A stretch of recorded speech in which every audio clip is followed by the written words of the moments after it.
wax nga dëgg de bu kenn dellu ginnaaw de waaw man de lu ma xam maa ngi koy def képp koo xamante ni mën na maa waxtaan ak yow pour gagner sa confiance nga ànd ak Ousmane Sonko dinaa ko def waaw combat bi Ousmane du ci wéet de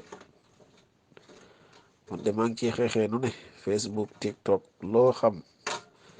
waaw boole ko képp koo xam ni mën na maa waxtaan ak yow ba gagner sa confiance dinaa ko def xam naa ni dëgg moom rek mooy dëgg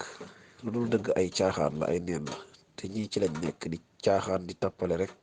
am jot bay bëgg a dee ñu leen di fay ñu nekk si réseaux sociaux yi ñu leen di fay journée boo waxee ñu wax a wax a wax ba wër la lépp di kàcc kese